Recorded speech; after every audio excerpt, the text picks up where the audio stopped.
Hi friends, welcome back to our channel ఎవరైతే first time చూస్తున్నారో please like, share, subscribe our channel. ఇవాటి వీడియోలో సింపుల్గా చికెన్ కర్రీ ఎలా చేయాలో చూసేయండి. ముందుగా గోలం పెట్టి తర్వాత అందులోని చిన్నగా కట్ చేసి పెట్టుకున్న ఆనియన్స్, పచ్చిమిరపకాయలు వేయించుకోవాలి. ఉల్లిపాయలు, పచ్చిమిరపకాయలు కొంచెం ఇలా రంగు మారిన తర్వాత అందులోనే చికెన్ కూడా వేసి తగినంత ఉప్పు, పసుపు కూడా వేసి వాటర్ బయటకు వచ్చే వరకు ఉడకనివ్వాలి.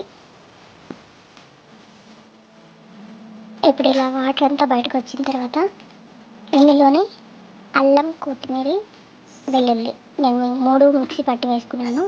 ఆ పేస్ట్ కూడా వేసి ఒక చిన్న టమాటా కూడా వేసి అందులోని రుచికి తగినంతగా కారం, చికెన్ మసాలా, గరం మసాలా, ధనియా పొడి వేసి ఒకసారి అంతా కలిపి బాగా ఉడకనివ్వాలి.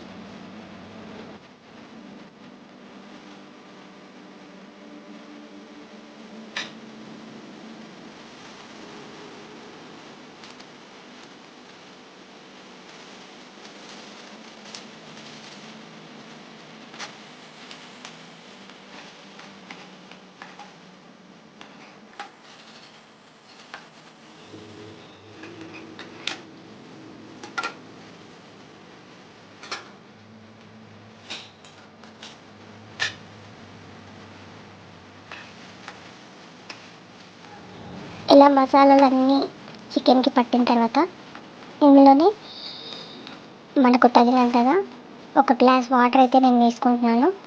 ఆ గ్లాస్ వాటర్ కూడా వేసుకొని చికెన్ బాగా ఉడికే వరకు మగ్గించుకోవాలి.